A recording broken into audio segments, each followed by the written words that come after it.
Welcome to our online class, which is done by our Lovedale Secondary School. And today I will be teaching class 10, subject history.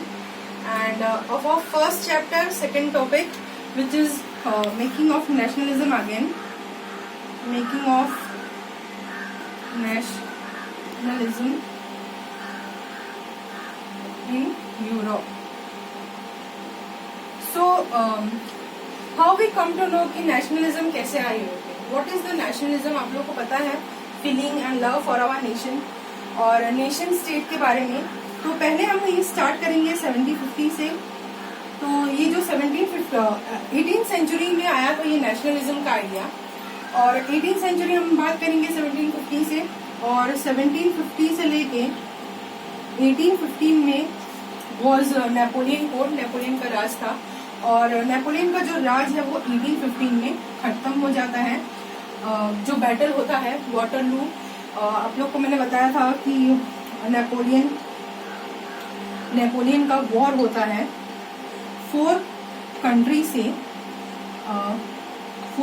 से which you all know, that is Prague, that is Russia, Austria and Britain. तो ये Napoleon क्या होता है, ये war तो हार जाता है, बट इसके बाद आइडिया जो था वो बर्बन डिनेस्टी जो था, जो एंड मतलब नेपोलियन ने एंड किया था, वो वापस रिस्टोर हो जाता है. नाउ वी नो कि वापस से हम आएंगे 18th सेंचुरी में कि ये नेशन स्टेट पहले नहीं था. क्यों नहीं था? क्योंकि किसी का कॉमन लैंग्वेज नहीं था, कॉमन कल्चर नहीं था, कॉमन ट्रेडिशन नहीं था. तो इस तरह से नेशन स्टेट नहीं था, कोई आइडिया नहीं था नेशनलिटी का, कोई कॉमन लैंग्वेज नहीं था, किसी का कॉमन कल्चर नहीं था. तो नेशन स्टेट का मतलब होता है कि कॉमन लैंग्वेज होना चाहिए. कॉमन नेशन स्टेट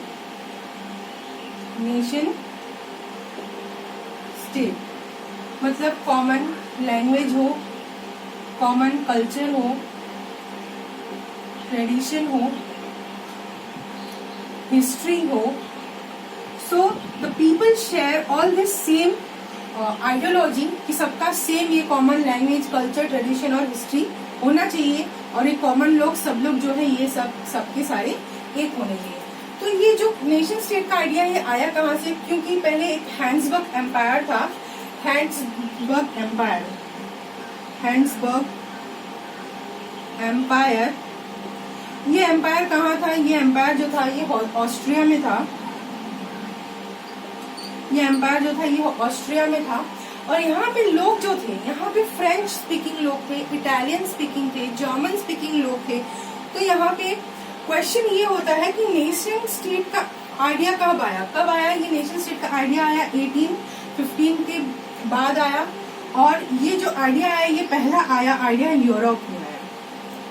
तो पहले कोई कंट्री इंडिपेंडेंट नहीं थी, तो ये नेशन स्टेट का आइडिया यूरोप में आया. तो ये जब आइडिया आया यूरोप में, तो वहां पे दो डिविजन थे क्लास में, सोसाइटी में.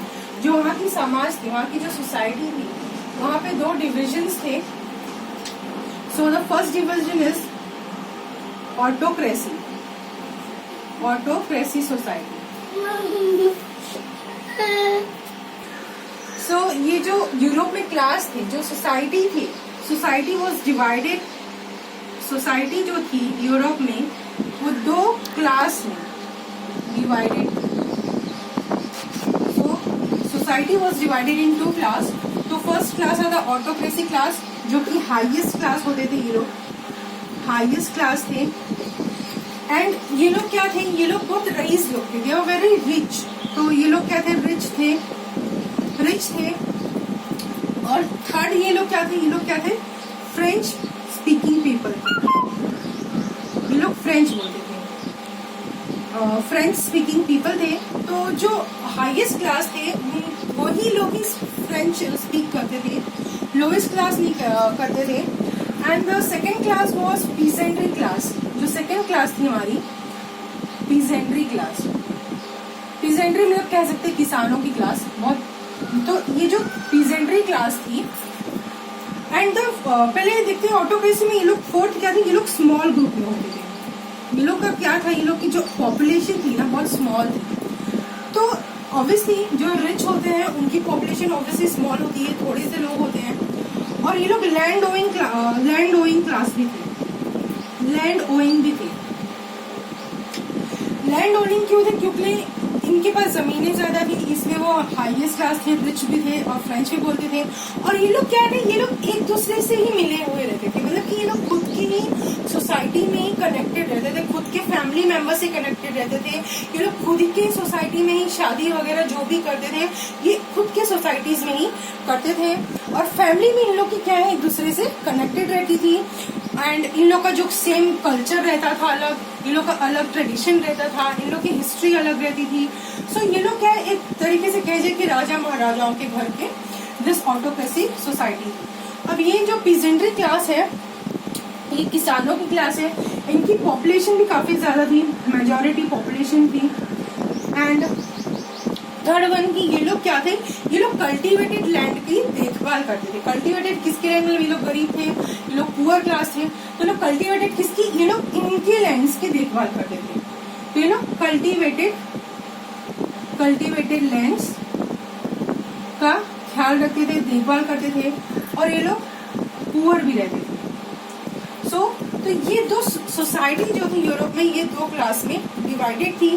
और जो ये लोग लैंड जो देखते थे वो ऑटोक्रेसीज के लैंड देखते थे, they look after the autocracy lands of class. Now will see growth कैसे हुआ, ये जो सोसाइटी के बाद जो ये क्लास थी, ये नेशनलिज्म का ग्रोथ कैसे हुआ। तो देखते हैं ग्रोथ हुआ कि जब थर्ड क्लास उभर के आती है, जो थर्ड क्लास है वो आती है, तो ये थर्ड क्लास किसकी थी, ये थर्ड क्लास थी इंडस्ट्रियलिस्ट क्लास थी। तो ये थर्ड क्लास हम कह सकते हैं इंडस्ट्रियलिस्ट क्लास। इसमें आते हैं इंडस्ट्रियलिस्ट क्लास सोसाइटी में, जैसे इंडस्ट्रियल सेक्टर से आते हैं, जैसे कि इसमें ग्रोथ होता है काफी ज्यादा इंडस्ट्रियलाइजेशन में 18th सेंचुरी में। तो ये जो 18th सेंचुरी है ये थर्ड क्लास आती है। तो इसमें जो थे वो उसमें कौन से रहते हैं, उसमें मिडिल क्लास के लोग आते थे। पहले तो हम लोग ने देखा हाईएस्ट क्लास, फिर देखा हम लोग ने पीजेंट्री क्लास, बट जो थर्ड क्लास थी वो थर्ड क्लास इंडस्ट्रियल क्लास थी। इसमें मिडिल क्लास के लोग आते थे। मिडिल क्लास में कह सकते हैं जैसे कि इंडस्ट्रियलिस्ट हो गए, देन टीचर्स हो गए, डॉक्टर्स हो गए, क्लर्क्स हो गए एंड प्रोफेशनल्स जो आते थे, प्रोफेशनल्स। तो ये सब जो कौन थे, ये सब थर्ड क्लास थे। तो दे वर आर थर्ड क्लास।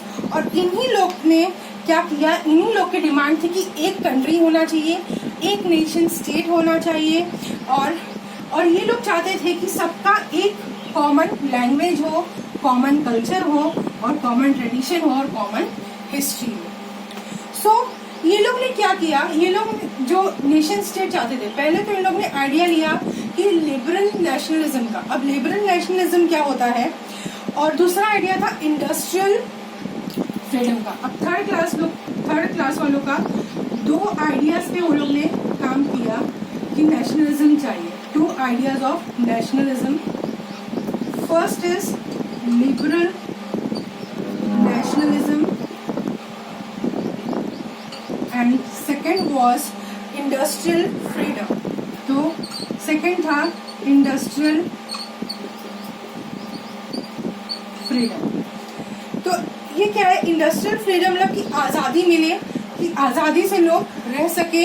एंड तो इसमें जो लिबरल नेशनलिज्म है, ये लोग चाहते थे कि जो नेशनलिज्म हमारा है वो लिबरल होना चाहिए, मतलब इक्वालिटी होनी चाहिए लोगों में, डेमोक्रेसी आनी चाहिए, लोग एक दूसरे का सम्मान करें। And the second was equality before law, कि थर्ड जो था इक्वालिटी आनी चाहिए लॉ के लिए, कि मतलब कानून सबके लिए एक बराबर होना चाहिए, इक्वालिटी बिफोर लॉ। तो ये सब ये लोग की आइडियाज थे जिससे नेशनलिज्म आ सकता था।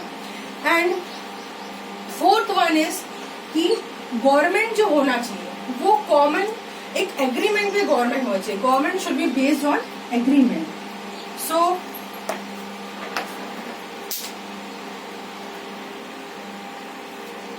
Government should be based on agreement. तो ये सब आइडियाज के ऊपर, ये 4 आइडियाज थे जो वो लोग चाहते थे, 4 आइडियाज थे जिसकी वजह से ये चाहते थे कि नेशनलिज्म आए। तो यस, ये 4 आइडियाज पे लोग वर्क भी करते थे। अब हम देखेंगे एक एक पॉइंट करके कि ये 4 आइडियाज क्या है। सो अब इसके बाद क्या है, एंड ऑफ ऑटोक्रेसी आ जाता है 18th सेंचुरी में, एंड ऑफ ऑटोक्रेसी। सो इसके बाद ऑटोक्रेसी एंड होता है और फिर वापस से लोग क्या है, नेशनलिज्म के लिए अपना स्टार्ट करते हैं, नेशन स्टेट के लिए एकजुट होते हैं। तो अब इसमें क्या है कि ऑटोक्रेसी जब एंड होती है तो इसमें एक ये भी रहता है कि एक आदमी जो पावर कंट्रोल करता है ऑटोक्रेसी में, वो एक आदमी पावर कंट्रोल ना करके वो पावर जो है लोगों के हाथ में हो, लोग डिसाइड करें कि कौन सी सरकार आएगी, कौन गवर्नमेंट होगी। एंड द सेकेंड क्वेश्चन में सेकेंड ये है कि एक कॉन्स्टिट्यूशन होना चाहिए, संविधान होना चाहिए। The constitution should be based on the government. जो गवर्नमेंट बनती है, जो रिप्रेजेंटेटिव गवर्नमेंट आते हैं जिसे लोग चूज करते हैं, उस हिसाब से ये कॉन्स्टिट्यूशन बेस्ड रहती है। And the third one is the ideas, जो एजुकेटेड नेशनलिज्म थे, मिडिल क्लास थी, उनकी ये आइडिया थे कि एक नेशनल यूनिटी आनी चाहिए and this will make them nationalism in Europe. So now here I will stop my this second lecture और थर्ड लेक्चर में मैं आप लोगों से मिलूंगी कि कैसे ये जो नेशनलिज्म है कैसे वर्ल्ड वाइड स्प्रेड हुआ और यूरोप से कैसे बाहर गया और फिर कैसे नेशनलिज्म के बाद फ्रेंच रेवोल्यूशन में क्या हुआ, कैसे कैसे रेवोल्यूशनरीज आए और कैसे कैसे इटली, पोलैंड ये सब कंट्रीज बने और ये जो वॉर खत्म हुआ था नेपोलियन का और चारों कंट्रीज का, Russia, Prussia and Austria, Britain, तो इन लोग ने एक ट्रीटी साइन किया। तो दिस विल, ये सब जो सारे टॉपिक्स है we will discuss in our third lecture. Goodbye, stay home and stay healthy.